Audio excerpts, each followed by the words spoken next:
खुशामदीद। आज 15 जुलाई सन 2022 जुम्मतुल मुबारक का दिन है और हस्बे वादा आपके सामने हाजिर खिदमत है प्रोग्राम सलाम जे के लेकर। उम्मीद है कि आप खैरियत से होंगे। चाय की चुस्कियों के साथ साथ आप इस वक्त हेडलाइंस भी देखेंगे, बड़ी खबरें भी देखेंगे और साथ साथ हिस्ट्री ऑफ द डे भी देखेंगे। टेलीविजन चैनल पर आप हमारे साथ तो ज्वाइन कर चुके हैं, तो याद रखिएगा हमारी नशरियात को आप कहाँ पर और देख सकते हैं। फेसबुक पर लाइव नशरियात शुरू हो गई है, ट्विटर इंस्टाग्राम पर आप हमारे साथ ज्वाइन कर सकते हो। आप हमारे साथ ज्वाइन करेंगे हमारी ऑफिशियल यूट्यूब चैनल के साथ साथ हमारी ऑफिशियल वेबसाइट www.gulistannews.in पर भी, जहां पर आप खबरें पढ़ेंगे और तजिया भी अपना लिख सकते हैं। और इलाके के मामलात और मसाइल अगर हम तक पहुंचाना चाहते हैं तो इस ऑफिशियल वेबसाइट के ज़रिए से वहां पर आप तहरीरन या तस्वीर के साथ या वीडियो के साथ अपलोड करके हम तक ज़रूर पहुँचाइएगा। प्रोग्राम का टाइप फॉर्मेट है जी, पड़ाव 3 होते हैं खबरों के, और जब हम तीसरे पड़ाव पर आते हैं यानी 9:40 का वक्त होता है तो हमारी कोशिश रहती है कि आखिरी 10 से 12 मिनट जो हो वो आपके लिए वक्त रखे जाए, वहाँ पर आपकी फ़ोन कॉल्स ली जाए और साथ साथ हुकूमत तक आपके मसाइल को पहुँचाया भी जाए। जहाँ एक तरफ से फ़ोन कॉल्स के ज़रिए से आप हमारे साथ ज्वाइन करेंगे, वहीं पर अगर आप कोई अपडेट करना चाहते हैं, ख़बरों के हवाले से तजिया करना चाहते हैं, तो आप राब्ता साइटों पर भी ज़रूर अपना तहरीरी मवाद हम तक पहुँचाएँ। फिलहाल करते हैं प्रोग्राम का आगाज़ और आगाज़ करते हैं हिस्ट्री ऑफ द डे से, क्योंकि आज 15 जुलाई है और 15 जुलाई माजी में क्या कुछ हुआ है बताएंगे मेरे साथी आसिफ रशीद। खुशामदीद, गुड मॉर्निंग, बहुत बहुत स्वागत आप सभी का। सलाम जी के आप देख रहे हैं और आज 15 तारीख है जुलाई की। सबसे पहले आपको बताते हैं आज का दिन क्यों अहम है, क्यों इस पर बात करना ज़रूरी है, इतिहास में आज का दिन कैसा रहा है और हिस्ट्री ऑफ द डे से ही शुरुआत करते हैं प्रोग्राम की। सबसे पहले जुलाई की 15 तारीख की बात करें तो 1979 में आज ही के दिन मुल्क के वज़ीर-ए-आज़म मोरारजी देसाई ने इस्तीफ़ा दिया था। 15 तारीख थी, मुल्क की सियासत में एक बड़ी तब्दीली इमरजेंसी के बाद देखी गई थी। 1995 में बोस्निया के अंदर 8,000 मुसलमानों का कत्लेआम किया गया, 40,000 मुसलमानों की जबरन मुल्क बदरी कराई गई या हुई उस वक्त 1995 में। 27 बरस से मुकम्मल हो गए और बोस्निया के अंदर इस दिन के हवाले से तकरीबात का भी एहतमाम होता है और तमाम ताकतों को शिकस्त देने की बात कही जाती है जिन्होंने इस तरह के वाक़यात को अंजाम दिया। साल 1926 में पहली बार मोटर बस सर्विस बॉम्बे, मौजूदा वक्त में मुंबई, जहां शुरू हुई, तारीख 15 थी, साल था 1926, 15 जुलाई 1926। इसके अलावा 1984 में पंजाब को दहशतगर्दी से मुतासरा इलाका करार दिया गया और उसके बाद ब्लू स्टार ऑपरेशन और दीगर तरह की हमने कार्रवाइयाँ देखी, लेकिन जो शुरुआत थी वो 84 में सरकार के उस फैसले के साथ कहीं ना कहीं हुई थी जिसमें दहशतगर्द मुतासरा इलाका जो है वो पंजाब को करार दिया गया था। साल 1099 में पहली सलीबी जंग में मुसलमानों को शिकस्त के बाद ममलिकत यरूशलेम का क़याम हुआ। अंग्रेज़ी कैलेंडर के मुताबिक ये साल 1099 और तारीख 15 जुलाई की आती है। इसी तरीके से 1947 में नई दिल्ली से पहली खुसूसी ट्रेन सरकारी अफसरान को लेकर पाकिस्तान पहुंची, 15 तारीख थी। ये पहला ऐसा मौका था जब आज़ादी के वक्त जो खुसूसी ट्रेन थी वो सरकारी अफसरान को लेकर एक मुल्क से दूसरे मुल्क गई हो और बातचीत की कोशिश हुई हो। 1994 में आज ही का दिन था 15 जुलाई का, जब वाशिंगटन अमेरिका के अंदर उर्दन ने इजराइल के साथ सलामती मुआहिदा किया था। 15 तारीख 1994 को आज से ठीक 26-27 वर्ष कबल इसी तरीके से 1904 में 15 जुलाई की तारीख थी, यानी आज, जब अमेरिका के लॉस एंजलिस में पहले बुद्ध मंदिर की तामीर हुई और आज 118 बरस उस पहले मंदिर को मुकम्मल हो चुके हैं जिसकी तामीर को यकीनी बनाया गया था 15 जुलाई 1904 को लॉस एंजलिस अमेरिका के अंदर। ये हिस्ट्री ऑफ द डे में अहम मालूमात थी आज की दिन के हवाले से, जहाँ तक बात है आज के दिन का, जहाँ तक ताल्लुक़ है। लेकिन अब मज़ीद आगे बढ़ेंगे और जहाँ प्रोग्राम आप टीवी पर हमें तो देख ही रहे, लेकिन साथ साथ सोशल मीडिया प्लेटफॉर्म्स पर भी आप हमारा साथ निभाएंगे, जहाँ पर आप लाइव नशरियात वक्फे वक्फे से देखेंगे और ट्विटर, इंस्टाग्राम, यूट्यूब को, फेसबुक, वहाँ लाइव नशरियात के साथ साथ रिकॉर्डेड ख़बरें, तज्ज़िया और तबसरा और इसके अलावा बाकी जो तहरीरी मवाद है उसके लिए भी आप हमारी ऑफिशियल वेबसाइट www.gulistannews.in पर विजिट कर सकते हैं। तो वहाँ साथ साथ अपना फीडबैक हमेशा की तरह दीजिएगा ताकि प्रोग्राम्स में, इन बुलेटिन्स में मज़ीद बेहतरी लाई जा सके। आज का प्रोग्राम शुरुआत करते हैं आप खबरों के साथ। Executive editor Ishfaq. बहुत शुक्रिया आसिफ। खबरों की शुरुआत करते हैं जी। सबसे पहले ज़रा मौसमियाती तब्दीली जो हमारी हो रही है इसकी असल वजह क्या है। माहिरीन का मानना है कि जनाब जब कुदरत के साथ छेड़छाड़ की जाए, यानी कुदरत ने अगर हमें ख़जाने दिए हैं, अनमोल ख़जाने दिए हैं, पेड़ दिए हैं, दरख्त दिए हैं, पानी दिया है, झरने दिए हैं, नदी नाले दिए हैं, जब उनके साथ छेड़छाड़ हो तो उसके बाद मौसमियाती तब्दीली होती है। लेकिन कभी कभी छेड़छाड़ करना बड़ी मुश्किल मजबूरी बनती है, लेकिन उसका मुतबादिल भी ढूंढा जाता है। यही बात हम आपको आज इस खबर में बताने की कोशिश करेंगे कि श्रीनगर रिंग रोड जो नेशनल हाईवे ऑफ अथॉरिटी के अहदेदारान बना रहे हैं, जिस पर तकरीबन 940 करोड़ के आसपास एस्टिमेट है, अभी उस रास्ते पर 1 लाख के करीब दरख्त जो है वो काटे गए हैं। 1 लाख से ज़्यादा दरख्त, करीबन 1 लाख से ज़्यादा दरख्त, जिनकी मालियत 13.76 करोड़ रुपया बताई जा रही है, ये काटे गए हैं श्रीनगर रिंग रोड पर। ये national highway authority of India का डाटा बताता है। मज़ीद जब ये डाटा इस तरीके का है तो ख़बर इसमें और भी सामने आती है कि किसी तरीके की शजरकारी को हाथ में नहीं लिया गया जहां पर 1 लाख दरख्त काटे गए हो। रास्ता बनाना बड़ा ज़रूरी है, रिंग रोड बनाने बड़े ज़रूरी है, लेकिन इसके साथ साथ जो काम करना है वो भी बहुत ज़्यादा ज़रूरी है। लेकिन national highway authority of India शायद इस काम को भूल गई। तकरीबन 1 लाख से ज़्यादा पौधे तो काटे गए, बड़े पेड़ काटे गए, लेकिन प्लांटेशन के नाम पर कुछ भी अभी तक नहीं किया गया है, या कि बाद में किया जाए, इस हवाले से कोई बात नहीं है। जब 1 लाख से ज़्यादा पेड़ काटे गए, ये कौन से थे जी? ये सरकारी नहीं थे। पेड़ दो तरह के होते हैं, एक प्राइवेट मिल्कियत में आता है, एक सरकारी होता है। तो सरकार काटे तो बाद में वो खुद उसका जवाब है, लेकिन ये इसमें अक्सर आबादी जो पेड़ों की थी वो क्या थी? एप्पल ऑर्चर्ड्स वाले थे, चिनार थे, कदीम चिनार जिसको साल साल लगते हैं चढ़ने में, वॉलनट ट्रीज थे और अखरोट वाले ट्रीज थे, और इन सब को काटा गया जी श्रीनगर रिंग रोड के नाम पर। और ये खुलासा खुद एक आरटीआई के अंदर दिया गया है।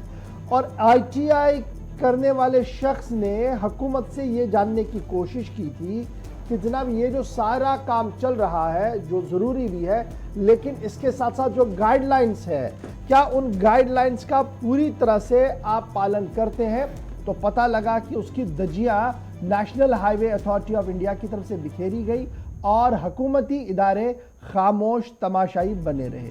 42.10 किलोमीटर प्रोजेक्ट है जी, जिसको 940 करोड़ के आसपास रुपया खर्च होना है। प्राइवेट कंपनी को यह काम सौंपा गया है, साल 2018 से काम चल रहा है। और रिंग रोड जो जाएगा जी, ये तकरीबन 52 ऐसे गाँव, 52 विलेज ऐसे हैं 5 ज़िलों के अंदर, जिनमें पुलवामा है, बडगाम है, बारामुल्ला है, श्रीनगर है, बांडीपोरा है, जहां से इसको जाना है। और तकरीबन 36 महीनों से काम यहां पर जारी है। लेकिन बड़ा सवाल यह है कि 1 लाख से ज़्यादा दरख्त जब काटे गए हैं तो न्यामुल बदल के तौर पर क्या कुछ किया गया? मजीद इस आरटीआई के अंदर क्या कुछ है और सरकार किस तरीके से इस मामले को देख रही है और माहौलियात के माहिरीन क्या कुछ कह रहे हैं, इस पर जरा गुफ्तगू करेंगे। हमारे साथ इस वक्त हिलाल हांजुरी हमारे श्रीनगर ब्यूरो ज्वाइन कर चुके हैं। बहुत बहुत शुक्रिया हिलाल ज्वाइन करने के लिए। एक अहम और बड़ी खबर जो हम वादी कश्मीर के अंदर अक्सर देखते हैं कि बिन मौसम बरसात हो रही है, गर्मी की शिद्दत बढ़ रही है, हाहाकार मचा हुआ है, लेकिन बुनियादी वजूहात जो है शायद ही इसकी ओर कोई तवज्जो दे रहा है। एक रास्ते को बनाने के लिए 1 लाख पौधे अभी तक ये काटे गए हैं और मुतबादिल के तौर पर कुछ भी हाथ में नहीं है। आरटीआई करदा अफराद की तरफ से क्या सवाल पूछा गया था, क्या कुछ कहा गया था, और सरकारी तौर पर जवाब में कौन से बड़े नुक्ते हैं जो आप नाजरीन के सामने रखेंगे? बिल्कुल गौहर, जो ये रिंग रोड है ये कश्मीर के अंदर ये सिर्फ 5 अजला के 52 देहात से निकलता है। और ये 5 अजला बारामूला, बडगाम, श्रीनगर, पुलवामा और बांडीपुरा है। और यहाँ की जो दिही आबादी है, इन्हीं इलाकों से ये रोड गुजरता है और इसमें ज्यादातर एग्रीकल्चर लैंड जो है वो इसके जद में आता है। और एग्रीकल्चर लैंड के अंदर आप ज्यादा ही जानते हैं कि जो हॉर्टिकल्चर सनत हमारी बची हुई है, और सेब के पेड़, अखरोट के पेड़, मलबरी ट्रीज, और उसके साथ साथ जो दीगर किकर हो या दीगर तरह के जो पेड़ पौधे हैं, वो इसमें आ गए हैं और इसकी तादाद जो आरटीआई एप्लीकेशन 1,10,000 जो दरख्त गए, यानी इसमें वो दरख्त भी है जिस पर जम्मू कश्मीर के अंदर काटने पर पाबंदी है, चाहे अखरोट का जिक्र करें या हम मलबरी ट्री की जिक्र करें। इन दोनों दरख्तों को काटने पर जम्मू कश्मीर हुकूमत ने बाज़ाब्ता तौर पर पहले से ही यहाँ जब से प्रोजेक्ट शुरू हुआ उससे पहले ही यहाँ पर इस पर पाबंदी आई थी, लेकिन चूंकि सरकार के हाथ में है और सरकार समझती है कि जो रिंग रोड है ये भी काफी इंपॉर्टेंट है और ये भी आवाम की जरूरत का हामिल है, लेकिन अब जो उस वक्त प्रोजेक्ट जब बनाया गया था उसमें यही कहा गया था, क्योंकि तखमीना लगाया गया था उस वक्त भी कि यहाँ दरख्त काटने पड़ेंगे क्योंकि ये आवाम की बड़ी जरूरत है, लेकिन उसके पेश नजर ये भी कहा गया था कि इसको कंपनसेट करना है। कंपनसेट इस तरह से करना है कि जो दरख्त काटे गए हैं उसको असर नौ लगाना है। साल 2018 का प्रोजेक्ट है और आज तक इस हवाले से एक भी दरख्त नहीं लगाया गया है।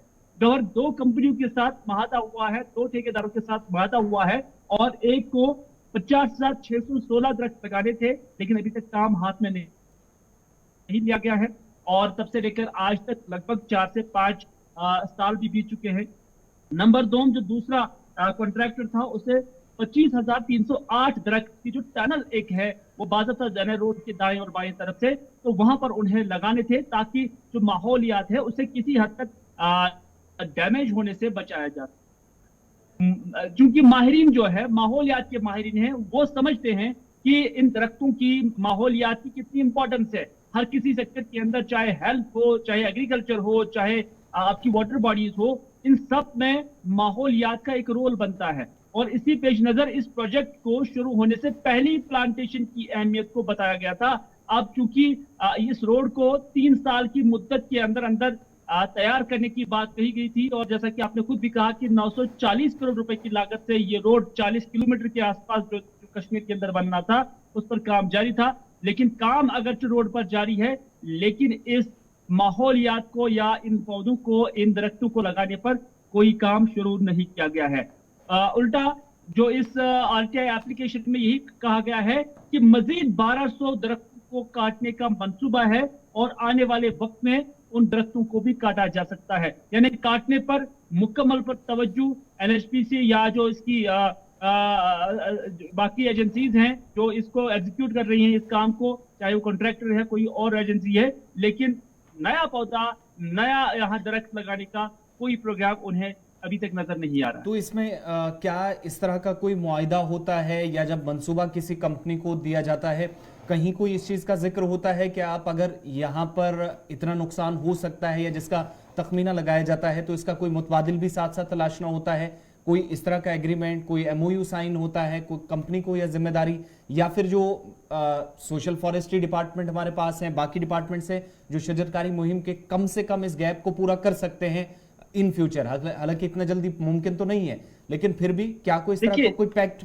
पॉसिबल है? एनएचपीसी के साथ जब ये प्रोजेक्ट तय हुआ था, जब उन्होंने ये प्रोजेक्ट हाथ में लिया था तो उसी वक्त जो माहौलियात है, जंगलात है, सोशल फॉरेस्ट्री है या कंसर्न डिपार्टमेंट है, उनके हॉर्टिकल्चर डिपार्टमेंट का इसका ज्यादा रोल बनता है। तो इस हवाले से उस वक्त इस जरूरत को समझा गया है कि यहाँ पर एक बड़े दरख्तों की जो तादाद है उसको काटना है, यानी 1,10,000 से ज्यादा दरख्त को काटना है और इससे माहौलियात को बड़ा डैमेज हो सकता है। इस हवाले से उस वक्त इसकी जरूरत समझी गई थी और उस प्रोजेक्ट में बाज़ाब्ता तौर पर इसकी गुंजाइश रखी गई है कि अब यहाँ पर लगभग 1 लाख के करीब दरख्त लगाने हैं। हालांकि 75,000 से ज्यादा दरख्त को लगाने का जो काम था वो 2 ग्रुप्स को या 2 ठेकेदारों को उनके साथ माहिदा भी तय हुआ लेकिन काम नहीं हुआ है, यानी उस वक्त इसकी जरूरत समझी गई थी। नंबर 1।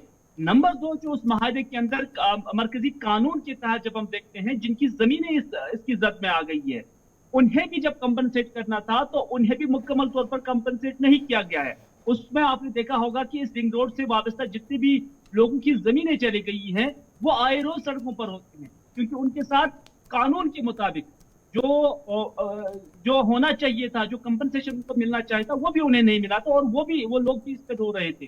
तो इस हवाले से इसमें एनएचपीसी ने जो कुछ एक माइट दिखाने की कोशिश की है, सरकार ने माइट दिखाने की कोशिश की है, उसमें चाहे माहौलियात हो या कंपनसेशन हो, दोनों सतहों पर उस माइट को देखा गया है और नतीजा ये है कि अभी माहौलियाती नुकसान पहुंचता है, और जिनकी जमीनें थी जिनसे ये हादसे हुई हैं उन्हें भी काफी परेशानी तो बहुत बहुत शुक्रिया जी हिलाल हमारे साथ ज्वाइन करने के लिए। बड़ी दिलचस्प बात आ रही है, जब आप गुफ्तगू कर रहे थे तो कुछ लोग ये लिख रहे हैं कि जनाब फॉरेस्ट क्लियरेंस हो गया है जी, तो फॉरेस्ट क्लियरेंस एक्ट के तहत बाद में नेशनल हाईवे को ये जिम्मेदारी नहीं है। मैंने कभी नहीं कहा कि नेशनल हाईवे की, मैंने कहा स्टेट गवर्नमेंट को चाहिए और एनवायरनमेंट माहिरीन को चाहिए कि जब 1 लाख पौधे 1 लाख पेड़ गिर रहे हैं और उन्हें काटा जा रहा है, दरख्तों को बेदरे कटाई हो रही है, और उसके मुकाबले में 1 लाख के मुकाबले अगर 40,000 भी नहीं लगेंगे तो माहौलियाती तब्दीली होगी। श्रीनगर के अंदर यही मौसम होगा कि आप प्रिडिक्ट ही नहीं कर पाएंगे कि गर्मी कितनी बढ़ सकती है और बारिशें कब आ सकती है, और फिर उसका असर हमारे एग्रीकल्चर, हॉर्टिकल्चर और दीगर शोबों पर भी बुरी तरह से पड़ेगा। फिलहाल सवाल यही है कि 1 लाख पेड़ काटे गए, रास्ता बनाना बहुत ज़रूरी है, मैंने पहले ही कहा, लेकिन हुकूमत के पास इसका मतबादल भी ढूंढना पड़ेगा कि 1 लाख के बदले में 1 लाख पेड़ लगे, क्योंकि आज लगाएंगे तो आने वाले 5-8 सालों में वो कहीं वो दिखेंगे, और 1 लाख के बदले वो 50,000 ही दिखेंगे, क्योंकि हमारा निज़ाम ही ऐसा ही है। वरना जंगलात में जितनी हम शजरकारी करते हैं उसके हिसाब से तो हरा भरा जंगल होना चाहिए था, लेकिन नहीं होता है, वो सबके सामने है। फिलहाल बढ़ते हैं जी आगे, बात ज़रा एक और अहम और बड़ी बात करते हैं आपके साथ, और ये बड़ी बात उस सर्वे का हिस्सा है जो सर्वे मरकज़ की तरफ से किया गया है, और इससे पता लगा है कि जम्मू कश्मीर यूनियन टेरिटरी के अंदर गैर शादीशुदा अफराद की शरह सबसे ज़्यादा दिख रही है। भारत सरकार का सर्वे, और ये ताज़ा सर्वे बताता है कि जम्मू कश्मीर उन रियासतों और यूटीज़ में आता है जहां पर एक बड़ी तादाद नौजवानों की इस वक्त है जो कि गैर शादीशुदा है, अनमैरिड है। करीब 30% ये बनती है। सर्वे को आप देखेंगे तो 29%, जिसका मतलब ये हुआ कि 1/3 हिस्सा, एक बड़ी तादाद नौजवानों की जो इस वक्त गैर शादीशुदा है। और सरकार के सर्वे के मुताबिक, जहां पर इससे पहले भी कहा गया था कि 2021 में नौजवानों की सबसे ज़्यादा तादाद भारत के अंदर है, 2022, 21-22 के दौरान भी ये बात कई मरतबा रिपोर्ट्स में दोहराई जाती रही। ये सर्वे भी बताता है कि नौजवानों की तादाद में कोई कमी मुल्की सतह पर नहीं आई है, लेकिन जब जम्मू कश्मीर के एतबार से इस रिपोर्ट को देखते हैं तो यहीं पर नौजवानों की तादाद इस कदर, हालांकि इसके पीछे बहुत सारी वजूहात बताई गई हैं, लेकिन 29% जम्मू कश्मीर के नौजवान मौजूदा वक्त में गैर शादीशुदा है, जो किसी भी रियासत या किसी भी यूटी, किसी भी खित्ते के अंदर मुल्क में मौजूदा वक्त में नहीं है।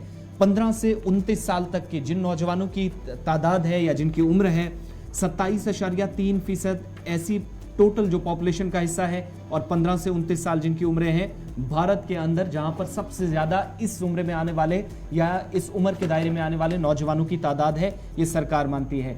टेक्निकल ग्रुप जो कि पॉपुलेशन प्रोजेक्शन फॉर इंडिया, और जो मुख्तलिफ स्टेट्स के अंदर अदादोशुमार क्या है वो हर बार सामने लाता है, 2011 से 2036 के दरमियान, और मरकजी वजारत सेहत के ज़ेर एहतमाम ये सर्वे होता है, जिसमें किसी एक खित्ते को, किसी एक यूटी को, किसी एक रियासत को शामिल नहीं किया जाता है। पूरे मुल्क के मुख्तलिफ हिस्सों से नौजवान कितने हैं, उम्र की जो हद रखी जाती है, 15 से 29 कितने हैं, 29 से 39 के दरमियान कितने हैं, ये सारा डेटा जो है वो एक एक करके सामने आता है। लेकिन जम्मू कश्मीर की जहाँ तक तादाद है, 15 से 29 साल के नौजवानों की अच्छी खासी तादाद है, लेकिन यही वो नौजवानों की एक बड़ी तादाद जो अनमैरिड है, गैर शादीशुदा है, सरकार की इस रिपोर्ट के मुताबिक। इसी तरीके से आप देखेंगे तो ministry of statistics and programme implementation youth in India 2022 की रिपोर्ट भी जब आप इसके साथ जोड़कर आप देखते हैं तो पता चलता है कि जम्मू कश्मीर के अंदर 29.1% ऐसे अफराद हैं जिनकी उम्रें ज़्यादा से ज़्यादा 29 साल तक हैं, अप टू 29 ईयर्स, जो आज के वक्त में भी शादी नहीं कर सके हैं। यानी एक तरफ मरकजी वजारत सेहत की रिपोर्ट, और दूसरी तरफ जब आप देखते हैं इस मिशन के तहत ministry of statistics and programme implementation की रिपोर्ट देखते हैं तो 2022 में नौजवानों पर आई रिपोर्ट भी ये बताती है कि जम्मू कश्मीर सरे फहरिस्त है तमाम यूटीज़ और रियासतों में पूरे भारत के अंदर।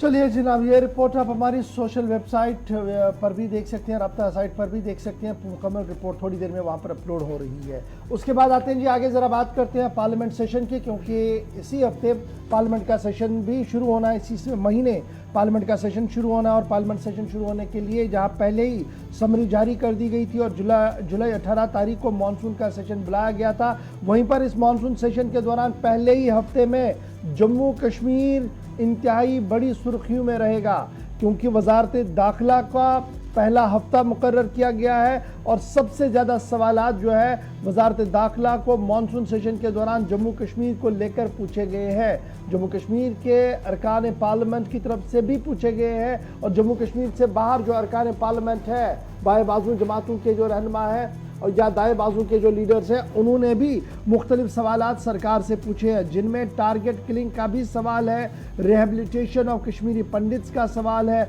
ओवरऑल सिचुएशन जो उभर कर सामने दी है इस पर सवाल है। लेकिन दाखिला वजारत इन तमाम सवालात का जवाब देने के लिए तैयार है। इस तरीके की बात जो है वो सामने आ रही है क्योंकि सेशन जब 18 को शुरू होगा तो 18 से ही एक हफ्ते के लिए पहले दाखिला वजारत के तमाम तर सवालों के जवाब जो है वो दिए जाएंगे। मेंबरान कानून साजिया ने जम्मू कश्मीर के मौजूदा सूरत हाल पर तकरीबन 40 से ज़्यादा सवालात पूछे हैं जो एक हफ्ते के दौरान पूछे जाएंगे और दाखिला वजारत के ज़राइयों का मानना है कि ये जो सवालात मुख्तलिफ लीडरों की तरफ से, मुख्तलिफ MPs की तरफ से पूछे गए हैं, उनमें दफ़ा 370-35A के इख्तिताम के बाद सूरत हाल को लेकर है, मिलिटेंट मुखालिफ ऑपरेशंस को लेकर है, अमरनाथ यात्रा ट्रेजरी को लेकर है, कश्मीरी पंडितों की बाजाबातकारी को लेकर है, टारगेट किलिंग को लेकर है, स्टेट हुड को लेकर है और जम्मू कश्मीर में इंतखाबात को लेकर भी कुछ सवाल पूछे गए हैं। तो इस हफ्ते के दौरान यानी जब से पार्लियामेंट शुरू होगा 40 से ज़्यादा सवाल जो है वो दाखिला वजारत को पूछे गए हैं जम्मू कश्मीर को लेकर। और न सिर्फ डॉक्टर फारूक अब्दुल्ला और दीगर नेशनल कॉन्फ्रेंस के जोमाओं की तरफ से सवाल पूछे गए, बल्कि बीजेपी ने भी अपने मेंबरों की तरफ से सवाल जो है वो जम्मू कश्मीर के हवाले से पूछे गए। तो इस तरीके से ये पहला हफ्ता जो है वो काफ़ी गहमा गहम रहेगा और इस गहमा गहमी के बीच जम्मू कश्मीर भी काफ़ी ज़्यादा सरफराज है। एक तरफ से जो प्रोटोकॉल की बातें हो रही है कि क्या अल्फाज कह सकते हैं, क्या नहीं कह सकते, किस पर पाबंदी है, उस पर हंगामा तो होगा ही होगा। उसके साथ साथ जो इस वक्त मौसमियाती तब्दीली हो रही है और जिसकी वजह से बाढ़ की सूरत हाल कई रियासतों के अंदर इस वक्त है, गुजरात है, दीगर इलाके है, उस पर भी गुफ्तगू होगी। लेकिन पहले हफ्ते के दौरान ही जब वजारत दाखिला से सवाल पूछे जाएंगे तो 40 के करीब ऐसे सवाल हैं जिनका ताल्लुक सिर्फ और सिर्फ जम्मू कश्मीर से है। ये ज़राइयों की तरफ से हमें ख़बर की तस्दीक जो है वो लगातार की गई है। इसके बाद आते हैं जनाब, अब जब जम्मू कश्मीर की बात हो रही है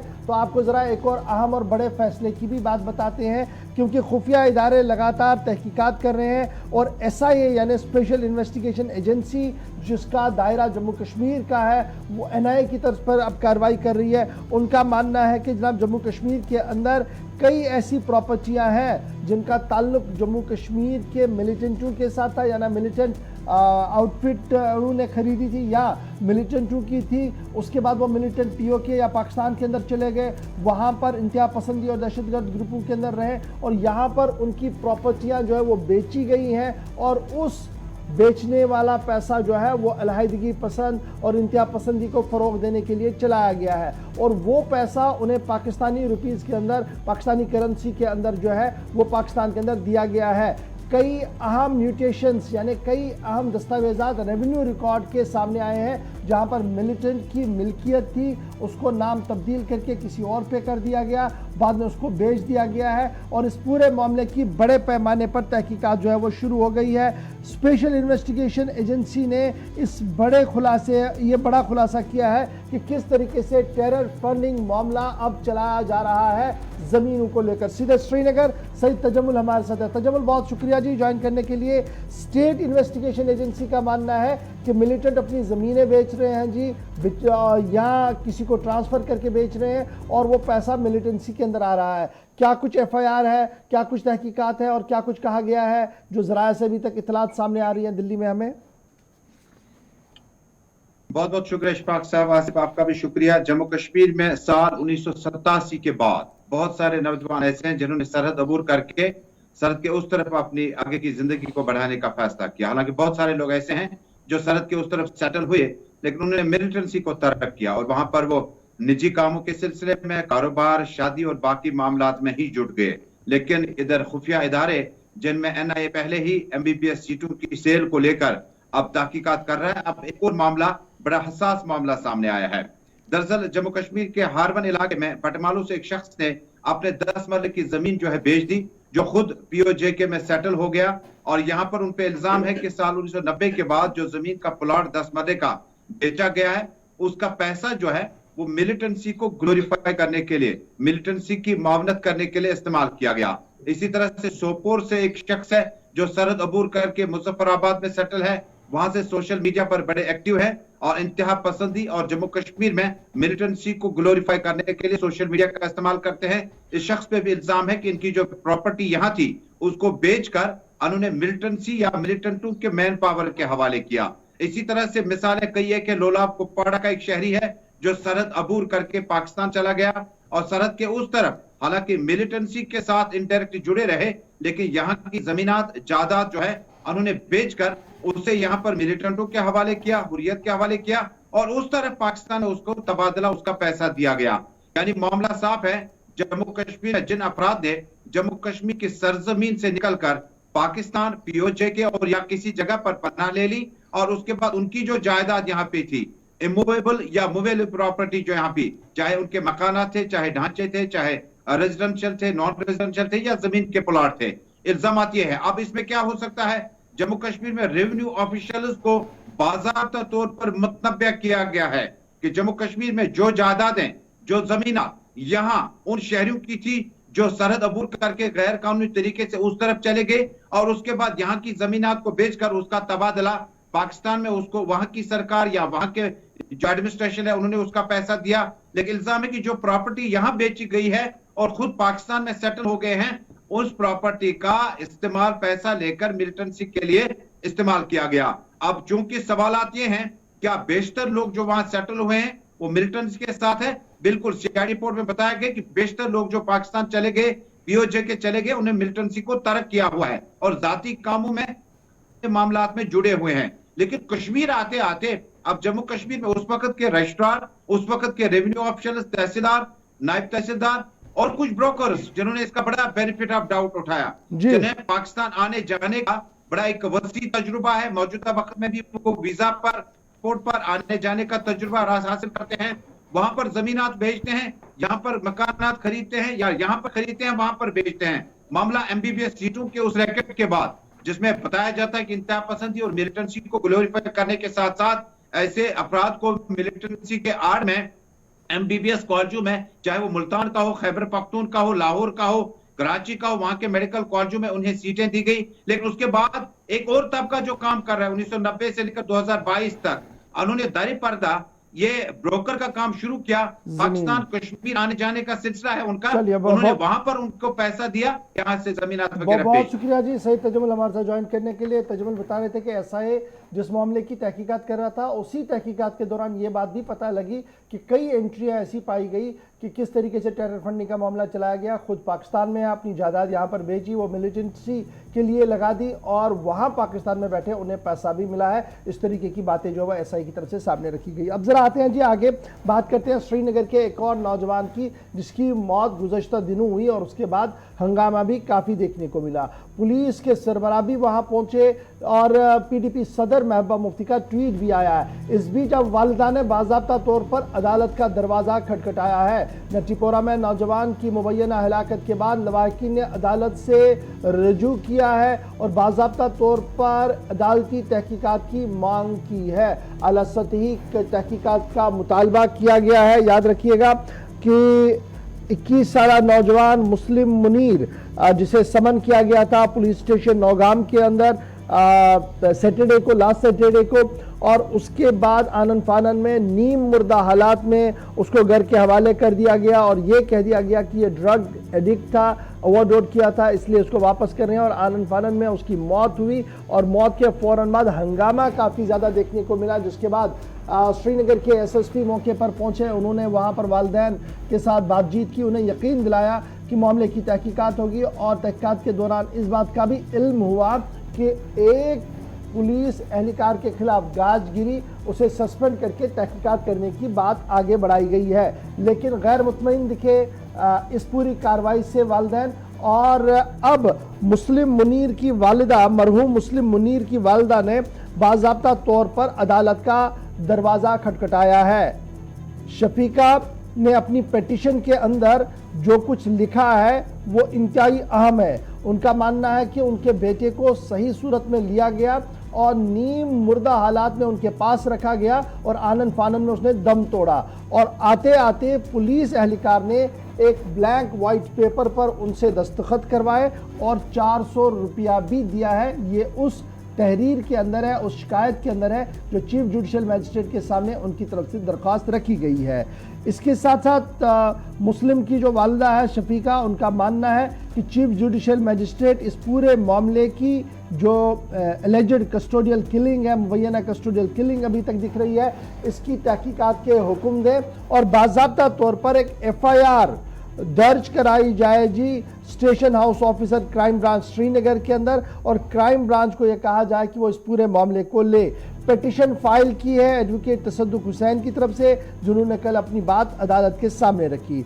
और इसके साथ साथ जहां SSP क्राइम को ये केस देने की बात कही गई है, वहीं पर एक SIT को बनाने की भी बात कही गई है ताकि इन डेप्थ पता लग सके कि मामला है क्या। ये इस दरख्वास्त के अंदर दिया गया है। पिटिशनर ने अपनी इस दरख्वास्त के अंदर अदालत से ये भी दरख्वास्त की है कि आप SSP क्राइम श्रीनगर को यह हिदायत दे कि वो हमें CCTV फुटेज दें जी पुलिस स्टेशन नौगाम की, सैटरडे उस दिन की जिस दिन उन्हें वहां पर लाया गया और उस दौरान क्या कुछ वहां पर हुआ, वो CCTV फुटेज वो मांग रहे हैं। अदालत की दरख्वास्त में उन्होंने इस बात की भी इल्तिमास दरख्वास्त से किया है। पिटिशनर सबमिट ये भी कर रहे हैं कि परेड करवाई जाए जी उन लोगों की फर्स्ट क्लास मजिस्ट्रेट के सामने जो लोग इस पूरे मामले में मुलविस है, यानी उनकी निशानदेही कराकर फर्स्ट क्लास मजिस्ट्रेट के सामने रखा जाए ताकि पता लगे कि वो कौन है। अच्छा जी, पोस्टमार्टम जब मुस्लिम का हुआ था वो अभी तक भी नहीं मिला है और मेडिकल कॉलेज श्रीनगर के अंदर वो पोस्टमार्टम अभी भी अवेटेड है। 10 तारीख का ये इंसिडेंट है, 10 जुलाई का इंसिडेंट है। उसके बाद ये भी साफ कर दिया गया कि पोस्टमार्टम के साथ साथ जो MRI किया गया उसकी कॉपी रिपोर्ट जो है वो अहले खाना को नहीं दी जा रही है। ये भी ये कहा गया कि जनाब वो जो डॉक्यूमेंट है उसका भी वो दिया जाए और न सिर्फ रिपोर्ट दिया जाए बल्कि फिल्म भी मांगी है उन्होंने। इसके साथ साथ ये भी कहा गया कि जनाब कवर अप करने के लिए कई चीज़ें की जा रही है, लेकिन अब उन चीज़ों को रोकने के लिए अदालत अपनी कार्रवाई करे। ये मुस्लिम ये जो शफीका है मुस्लिम की वालिदा जिसकी हलाकत हुई, मुनीर मुस्लिम की वालिदा, उन्होंने बाज़ाब्ता तौर पर अब अदालत का दरवाज़ा खटखटाया। पुलिस ने पहले ही इंश्योर किया था कि इन्वेस्टिगेशन हो रहा है जी, एक पुलिस कांस्टेबल को सस्पेंड करके तहकीकात शुरू कर दी गई थी, लेकिन शायद मुतमईन नज़र नहीं आए वो और उन्होंने अदालत का दरवाज़ा खटखटाया। जी आसिफ, चलिए आगे बढ़ते हैं। अब बात ज़रा अमरनाथ यात्रा के हवाले से भी बताते हैं आपको अपडेट। और आज चूँकि यात्रा का एक और नया दिन है और आज जुमे के रोज़ भी एक बार फिर जम्मू कश्मीर के अंदर बदलते मौसम के बीच यात्रियों को रवाना किया गया है। जम्मू से जो काफ़िला रवाना हुआ है, खबर है कि जम्मू श्रीनगर कौमी शाहराह के ऊपर जहां इस वक्त ट्रैफिक चल रहा है, कुछ एक इलाकों में जहां बारिश के भी इम्कान जाहिर किए जा रहे हैं और आज बाद दोपहर फिर बारिश हो सकती है। लेकिन दूसरी जानिब आज सुबह 7 बजे बालटल बेस कैंप से और उसके बाद पहलगाम बेस कैंप से भी इतलात हैं कि आर्जी तौर पर जहां यात्रा रोकी गई थी वहां से दोबारा शुरू करने के लिए इंतजामिया की तरफ से मौसम को देखते हुए फैसले लिए जा रहे हैं। मौजूदा इकदाम जो उठाए जा रहे हैं वो मौसम के पेश नज़र उठाए जा रहे हैं। लेकिन इन सब के बीच में अब जिन लोगों की मौत हुई है उन यात्रियों की तादाद भी बढ़ रही है। एक तरफ जो हादसे में जो सानहा पेश आया 8 जुलाई को और उसके बाद 15 लेफ्टिनेंट गवर्नर मनोज सिन्हा की तरफ से कहा गया कि लाशें बरामद हुई, 15 लोगों की मौत हुई, कोई लापता नहीं है। लेकिन उसके अलावा भी 1 दर्जन से ज़ायद यात्रियों की अब तक मौत हो चुकी है। इनमें बहुत सारे लोग मुख्तलिफ अमराज का शिकार थे। कुछ लोगों की हरकतें कल बंद होने से रास्ते में ही कुछ लोगों की मौत हुई और 1-2 लोग इनमें जो हादसे का भी शिकार हुए। ओवरऑल आप देखेंगे तो 1,50,000 के पार ये तादाद पहुंच चुकी है उन यात्रियों की जिनने अब तक दर्शन कर लिए हैं गुफा के।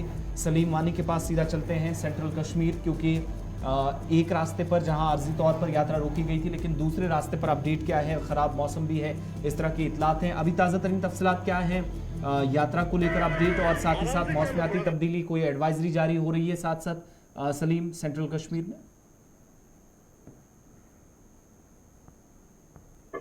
हेलो जी सलीम, आवाज़ पहुंच रही है? जी जी जी अपडेट करें मौसम भी और साथ साथ यात्रा को लेकर भी। जी आसिफ, जो आज रात जो पिछली रात थी इसमें बारिश हो रही थी बालतल बेस कैंप में भी, अमरनाथ गुफा के पास भी, लेकिन आज सुबह जो जत्था हर रोज 3 बजे निकलता था, लेकिन आज उसको रोकना पड़ा। लेकिन आज वो जत्था 7 बजे निकला।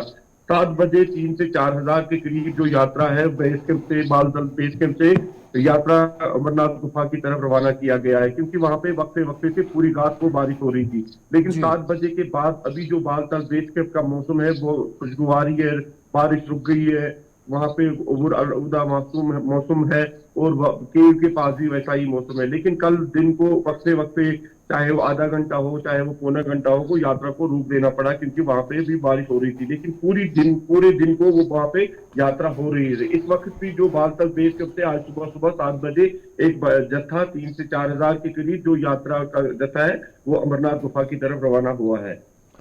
तो क्या पूरे गुफा जी के ट्रैक के बारे में भी क्या इतला, गुफा के आसपास भी मतला भर आलूद है, बूंदाबांदी का कोई इम्कान है आज? जी बिल्कुल, आज जो पिछली वाली रात थी पूरी रात को बारिश हुई थी, और अभी भी मेरी बात हुई थी केव के पास जो हमारे स्टूडेंट है, उन्होंने ये कहा है कि इस टाइम भी बारिश हल्की सी हो रही है, लेकिन अब मौसम अब खुलने लगा। लेकिन आज यहाँ पे जो मौसम विभाग है उन्होंने ये कहा है कि कश्मीर में 19 तारीख तक मौसम खुशगवार रहेगा। लेकिन बालतल बेस कैंप का और जो अमरनाथ गुफा का मौसम है वो अलग शाही की मैटर रखता है, क्योंकि वहां पे अलग वो होता है मौसम का हाल। चलिए, बहुत बहुत बहुत शुक्रिया तफसीलात फराहम करने के लिए। फिलहाल बालतल बेस कैंप से यात्रा जो कि सुबह का काफिला रवाना हुआ, लेकिन आइंदा जो फैसले साथ साथ लिए जा रहे हैं वो मौसम की तब्दीली को भी मद्देनजर रखते हुए किए जा रहे हैं।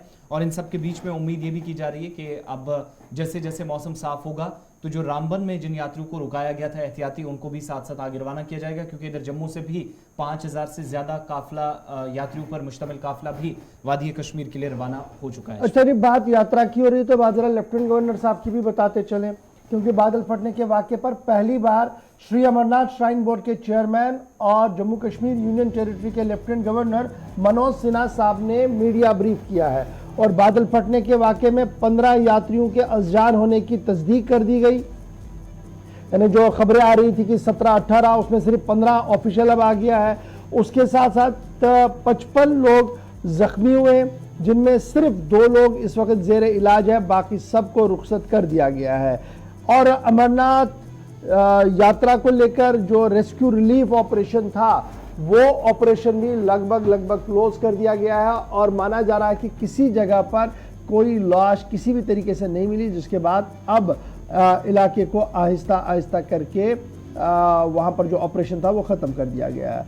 अमरनाथ गार और मुलैका इलाकों की डिजिटल नक्शेसाजी का ऐलान भी कर दिया गया है। डिजिटल मैपिंग होगी, और ये डिजिटल मैपिंग मदद करेगी मुस्तकबिल में यात्रा को मज़ीद बेहतर और फाल बनाने के हवाले से। आपको याद होगा कि सियासी जमातों ने इस यात्रा के अंदर जिस तरीके से यात्रियों को लाया जा रहा है इस पर सख्त सवाल उठाए थे, जिसका जवाब कल लेफ्टिनेंट गवर्नर ने बाज़ाब्ता तौर पर दिया, और लेफ्टिनेंट गवर्नर ने यह साफ कर दिया कि यात्रा सुप्रीम कोर्ट की डायरेक्शंस के ऐन मुताबिक की जा रही है, अरेंजमेंट्स को पहले किया जा रहा है। और जो लोग लगातार ये सवाल उठा रहे हैं कि नाले के पास टेंट क्यों लगाए गए, तो वहाँ पर ऑलरेडी काफ़ी काम हो गया था, और माहिरीन का मानना था कि अगर तेज़ बारिशें भी आएंगी तो इतना नुकसान नहीं होगा। लेकिन फिर भी जिस तरीके से अवाम ने, सिक्योरिटी एजेंसीज ने और दीगर लोगों ने इस पूरे मामले में एक दूसरे की मदद की है, वो काबिल सताइश है।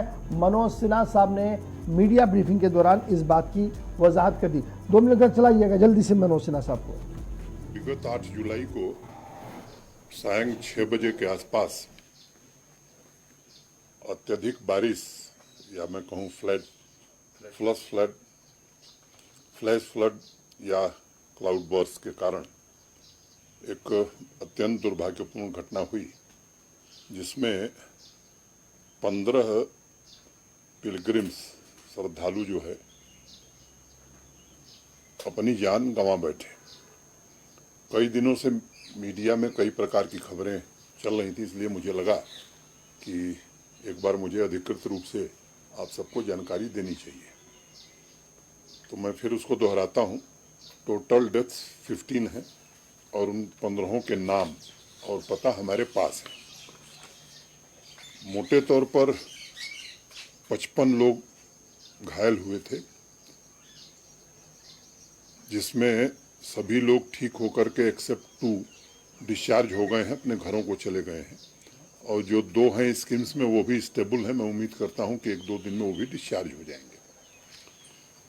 जो 15 डेथ हुई थी, 14 लोगों की बॉडीज उनके परिजनों को पहुंचा दी गई है जिन जिन राज्यों के थे।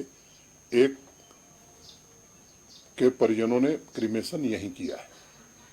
एक बड़ी खबर चल रही थी कि बहुत सारे लोग मिसिंग हैं। मोटे तौर पर उस समय जो हेल्पलाइन नंबर श्राइन बोर्ड का था या प्रशासन का था, उस पर 200 कॉल्स आई थी। 3-4 दिनों तक उनको ट्रैक किया गया। किसी का मोबाइल बंद था, किसी। तो आज की तारीख में हमारे पास सभी राज्य सरकारों से हम निरंतर संपर्क में हैं। जैसे अखबारों में खबर छपी कि आंध्र प्रदेश के 37 लोग लापता हैं। मेरे पास वो पत्र है आंध्र प्रदेश के रेजिडेंट कमिश्नर का, जिसमें उन्होंने कहा है कि 35 लोग हमारे मिल गए हैं और जो 2 नहीं थे उनके नाम मैं आपको बताता हूं, जी सुधा और पार्वती, ये भी आइडेंटिफाई हो गए। तो आज की तारीख में मैं ये बात कह सकता हूं कि सभी राज्य सरकारों के प्रिंसिपल रेजिडेंट कमिश्नर से यहाँ तक कि किसी व्यक्ति के बारे में जानकारी हुई तो वहाँ के डीसी या डिस्ट्रिक्ट मजिस्ट्रेट से भी हम लोगों ने बात की है। तो मोटे तौर पर मैं ये कह सकता हूँ कि अब हमारे पास अधिकृत रूप से मिसिंग की कोई जानकारी नहीं है। रेस्क्यू ऑपरेशन चल रहा था और मोटे तौर पर वो समाप्त हो गया है। कोई डेड बॉडी सुन रहे थे लेफ्टिनेंट गवर्नर मनोज सिन्हा साहब ऑपरेशन को क्लोज करने की बात कर रहे हैं और कोई मिसिंग नहीं है। इस हवाले से उन्होंने तस्दीक कर ली है। जो लोग जख्मी थे उन्हें वो रूबो सेहत होकर वापस चले गए। 2 लोग सिर्फ Sher Kashmir institute of medical science सोगरा के अंदर ज़ेरे इलाज है, वो भी बहुत जल्द वहाँ से रुखसत होंगे। और साथ साथ साफ कर दिया कि मकामी आबादी, फौज और दीगर लोगों ने जिस तरीके से कोऑर्डिनेट करके काम किया है वो काबिल तारीफ है। बात जरा अब सीबीआई अदालत की करते हैं, क्योंकि बड़ी खबर इस वक्त की सबसे अहम, जिस पर सबकी नजरें रहेंगी, क्योंकि सीबीआई कोर्ट, टाटा कोर्ट जिसे आप कह रहे हैं, जम्मू के अंदर आज उस पुराने केस की पेशी होनी है। उस पुराने केस पर आज कार्रवाई होनी है जो माजी में हुआ था अगवाकारी का। और उस अगवाकारी केस ने पूरे मुल्क के अंदर सियासी नक्शा ही बदल दिया था। सियासत पर काफी ज्यादा बातें हुई थी, सियासी बयानात आए थे। डॉक्टर रुबिया सईद आज सीबीआई अदालत जम्मू के अंदर पेश हो सकती है। जराए से हमारे पास इत्तला है सीबीआई कोर्ट ने समन जारी किया था रुबिया सईद, जो मरहूम मुफ्ती मोहम्मद सईद की बेटी है, 28 मई को, कि वो आज टाटा अदालत, जो स्पेशल जज टाटा कोर्ट है, उनके सामने हाजिर हो और ये मामला बहसती गवाह के तौर पर उन्हें आना होगा। और जो एफआईआर और चार्जशीट दायर की गई है सेक्शन 364, 368, 120 बी और RPC section 34 Tata act 1987, section 727 of Indian arms act, इसके खिलाफ था जेकेएलएफ चेयरमैन और ममनुआ तंजीम के सरबरा यासीन मलिक और उनके साथियों के। यानी आज यासीन मलिक के हवाले से आपको याद होगा, इन्होंने हुकूमत और अदालत से यह दरख्वास्त की है कि उन्हें फिजिकल अपीयरेंस के लिए जम्मू लाया जाए ताकि वो खुद जरा करेंगे इस पूरे मामले पर उस चश्मदीद से जिसको आज 25 सालों के बाद कोर्ट के अंदर तलब किया गया है। यह पहला मौका होगा जब डॉक्टर रुबिया सईद कोर्ट के अंदर हाजिर होंगी उस केस को लेकर जो उनके अगवाकारी को लेकर है। डॉक्टर रुबिया सईद इन दिनों तमिलनाडु के अंदर रिहाइश पजीर है और आज बाज़ाब्ता तौर पर सीबीआई की समन पर जम्मू की टाटा अदालत के अंदर पेश हो सकते हैं। सन 1990 था जी, टाटा कोर्ट ने यासीन मलिक पर क्या इल्जामात लगाए हैं वो जरा फटाफट से सुन लीजिएगा। यासीन मलिक और उनके साथियों ने पहले हफ्ते दिसंबर 1989 में एक क्रिमिनल कॉन्स्पिरेंसी रची और डॉक्टर रुबिया सईद की अगवाकारी की। रेजिडेंशियल रोटरी इंटर्नशिप ट्रेनिंग वो कर रही थी लंदन अस्पताल श्रीनगर के अंदर, जहां पर उन्हें बाद में अगवा किया गया और अगवाकारी के इवज में 5 इंतहाई मतलूब तरीन जम्मू कश्मीर लिबरेशन फ्रंट के कमांडरों को छोड़ा गया। अब जिन 5 कमांडरों को छोड़ा गया उनमें हमीद शेख आज इस दुनिया में नहीं है, उसके बाद अल्ताफ अहमद भट्ट, नूर मोहम्मद कलवाल, जावेद अहमद जरगर, शेर खान, ये मुख्तलिफ जेलों के अंदर बंद थे और इनको छोड़ने की बात कही गई थी उस वक्त, और ये केस 8 दिसंबर 1989 को सामने आया था।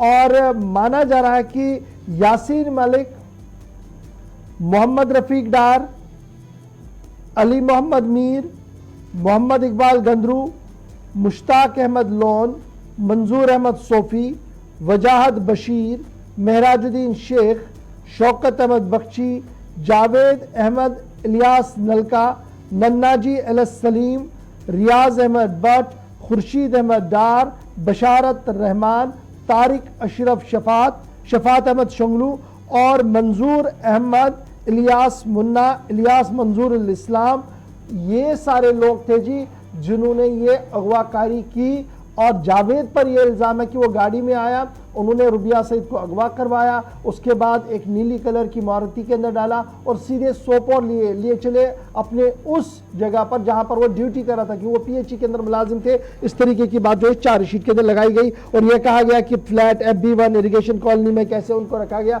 और बाद में ये सारा मामला जो है चलाया है। तो उसके बाद सीबीआई इंक्वायरियां भी चल रही थी, अदालत के अंदर केसेस भी चल रहा था, जमानत पे भी कुछ लोग बाहर थे, कुछ लोग अब इस दुनिया में भी नहीं है। लेकिन बड़ा सवाल यह है कि मोहम्मद यासीन मलिक जिन्होंने अदालत के सामने ये दरख्वास्त की है कि वो इस केस में खुद पैरवी करना चाहते हैं, अदालत के अंदर इन प्रेजेंस होना चाहते हैं और जो गवाह है उन्हें जरा करना चाहते हैं, उनसे सवाल पूछना चाहते हैं, इसलिए उन्हें इजाजत दीजिए। अब देखना होगा कि आज टाड़ा अदालत के अंदर क्या कुछ होगा।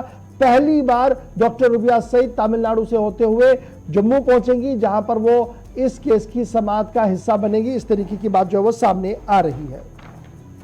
चलिए आगे बढ़ते हैं, बात अब जरा जम्मू कश्मीर में असेंबली इंतखाबात के हवाले से भी करते हैं क्योंकि तैयारियां हर गुजरते दिन के साथ और तेज़ होती जा रही हैं। जहां पर कल हमने आपको बताया था कि तेलंगाना हैदराबाद से 14,500 से ज़्यादा वीवीपैट मशीनें मंगवाई जा रही हैं और 25 और 27 तारीख का दिन भी काफ़ी अहमियत का हामिल है जहां जम्मू और श्रीनगर में जो तरबियत देनी है कुछ अफसरान को वो भी इलेक्शन के सिलसिले में दी जाएगी। लेकिन अब बाकायदा जो इलेक्शन बॉडी है जम्मू कश्मीर की उसकी तरफ से एक तजवीज़ पेश कर दी गई है इलेक्शन कमीशन ऑफ इंडिया को और कितने मुमकिन तौर पर वादी कश्मीर के अंदर जो पोलिंग स्टेशंस हैं वो कायम किए जा सकते हैं। इस सिलसिले में मुख्तलिफ अजला के तमाम जो डिप्टी कमिश्नर्स हैं जिनको जिम्मेदारी इलेक्शन में बड़ी होगी उनसे डिटेल्स लेने के बाद इलेक्शन बॉडी की तरफ से अब बाकायदा जो तजवीज़ बनाई गई है उसमें 5,403 कुल पोलिंग स्टेशन कायम करने की तजवीज़ पेश की गई है और इतलात के मुताबिक सबसे ज़्यादा अगर इतने पोलिंग स्टेशन बनते हैं मुमकिन तौर पर वोटर्स भी काफ़ी ज़्यादा इस बार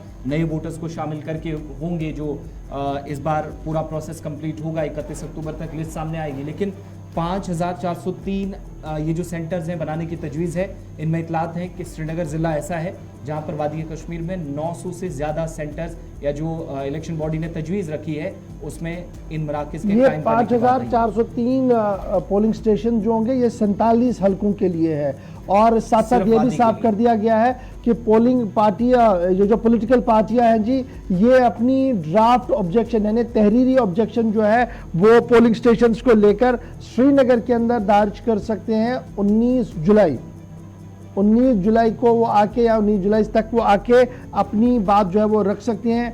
इलेक्शन ऑफिसर श्रीनगर की तरफ से कल जो है ये बात सामने रखी गई और अब बाज़ाब्ता तौर पर इलेक्शन ऑफिसर श्रीनगर जो है वो कन्वीन करेगा meeting with respective political parties के साथ ताकि उन्हें ये मवाद भी दिया जाए और उनका फीडबैक भी लिया जाए। डिस्ट्रिक्ट इलेक्शन ऑफिसर जो डिप्टी कमिश्नर श्रीनगर है कल उन्होंने बाज़ाब्ता तौर पर मीटिंग भी ली थी जिस दौरान उन्होंने डिलिमिटेशन जो हदबंदी कमीशन की रिपोर्ट आई है जिसका ड्राफ्ट रिपोर्ट सामने है सब कुछ सामने है उसके बाद अब जो नए पोलिंग स्टेशंस बनाने हैं उस हवाले से भी एदाद शुमार सामने रखे। श्रीनगर की हम सबसे पहले बात करें मैंने कश्मीर तो याद रखिएगा कि श्रीनगर के अंदर 8 असेंबली हल्के हैं जी और कल इस हवाले से मीटिंग हुई है।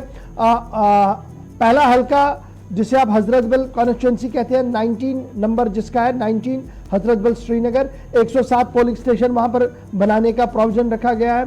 उसके साथ साथ 20 खानियार हल्के इंतखाब खानियार वहां पर 129 पोलिंग स्टेशन बनाने की बात रखी गई है। 21 हबा कदल वहां पर जी 127 पोलिंग स्टेशन प्रपोज किए गए हैं मुख्तलिफ जगहों पर। इसके साथ साथ जो ड्राफ्ट प्रपोजल दीगर डिस्ट्रिक्ट्स का भी है, वो भी हमारे सामने आ चुका है। अच्छा, इसके साथ साथ पहले जरा लाल चौक वाली बात करेंगे, जो कॉन्स्टिट्यूंसी हमारी लाल चौक है, 22 लाल चौक। अब वहाँ पर 135 पोलिंग स्टेशन बनाए गए हैं। 23 छानापोरा जो नई कॉन्स्टिट्यूंसी बनी है, इसमें 91 पोलिंग स्टेशन बनाने की बात कही गई है। 24 जडीबल, यहाँ पर 140 पोलिंग स्टेशंस बनाए गए हैं। ईदगाह के लिए 70 और शाल्टिंग असेंबली कॉन्स्टिट्यूंसी के लिए 109 पोलिंग स्टेशंस प्रपोज किए गए हैं इलेक्शन अथॉरिटीज की तरफ से। ड्राफ्ट प्रपोजल आने के बाद बड़गाम डिस्ट्रिक्ट के अंदर 602 पोलिंग स्टेशन बनाए गए हैं। 148 बड़गाम असेंबली सेगमेंट के लिए होंगे, 116 बीरवा के लिए होंगे, 114 खान साहब हल्के इंतखाब के लिए होंगे, 123 शरारी शरीफ हल्के इंतखाब के लिए होंगे और 101 चाडूरा हल्के इंतखाब के लिए होंगे। ये भी प्रपोज किया गया है। 260 पोलिंग स्टेशन प्रपोज किए गए हैं 2 constituency central Kashmir Ganderbal district के लिए, और यहाँ पर 105 कंगन के अंदर होंगे पोलिंग स्टेशंस और 155 पोलिंग स्टेशन प्रपोज किए गए हैं गांदरबल के लिए। यानी श्रीनगर भी हमने आपके सामने रखा, बड़गाम भी आपके सामने रखा और गांदरबल भी रखा।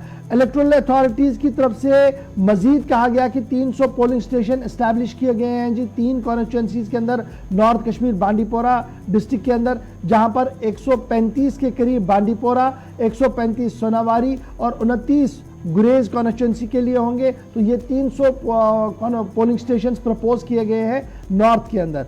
और इसी तरीके से पब्लिक डोमेन में बारामूला के अंदर जो बातें सामने आई है, 899 पोलिंग स्टेशंस एस्टैब्लिश किए गए हैं पूरे डिस्ट्रिक्ट के अंदर। 128 सोपोर के अंदर किए गए हैं। 143 पोलिंग स्टेशन रफियाबाद के अंदर होंगे, 147 उड़ी हल्के इंतखाब के अंदर होंगे, 156 बारामूला के अंदर होंगे, 114 गुलमर्ग के अंदर होंगे, 94 बागुरा के अंदर होंगे, क्रीरी के अंदर 117 होंगे, जो पटन इलाका होगा वहां पर 117 पोलिंग स्टेशंस होंगे। तो इस तरीके से आपका नॉर्थ का ये हिस्सा भी आपके सामने है, बारामूला वाला। उसके बाद कुपवारा जिले की भी आदाद शुमार सामने आ चुकी है। 578 पोलिंग स्टेशंस प्रपोज किए गए हैं। 6 कॉन्स्टिट्यूंसियां वहां पर है। 84 पोलिंग स्टेशन एस्टैब्लिश किए गए हैं जी त्रिगाम कुपवारा वाली कॉन्स्टिट्यूंसी जो है। 88 कुपवारा के अंदर, 74 किरना के अंदर, 90 लोलाब के अंदर और 132 लंगेट के अंदर और 110 हंदवारा के अंदर। तो इस तरीके से कुपवारा के अंदर कुल पोलिंग स्टेशन होंगे 578। इसी तरीके से जब आप साउथ कश्मीर की ओर देखेंगे तो पुलवामा जिले के अंदर जो प्रपोज किया गया है दैट इज 459 पोलिंग स्टेशंस। और ये प्रपोज जब किए गए तो उसमें पांपोर हल्के इंतखाब 115, त्राल के अंदर 106 पोलिंग स्टेशन होंगे, पुलवामा के अंदर 106 होंगे और राजपुरा के अंदर 123 पोलिंग स्टेशन को प्रपोज किया गया है। शोपियां के अंदर 245 पोलिंग स्टेशन बनाने की बात कही गई है, प्रपोज किया गया है। और 2 कॉन्स्टिट्यूंसियां वहां पर है, शोपियां और जैनापुरा। शोपियां के अंदर 120 पोलिंग मराकज होंगे और जैनापुरा के अंदर 125 प्रपोज किए गए हैं नई हदबंदी के तहत। और अकॉर्डिंगली प्रपोजल जो आया है वो है 798 पोलिंग स्टेशन प्रपोज किए गए हैं साउथ कश्मीर अनंतनाग की डिस्ट्रिक्ट के लिए।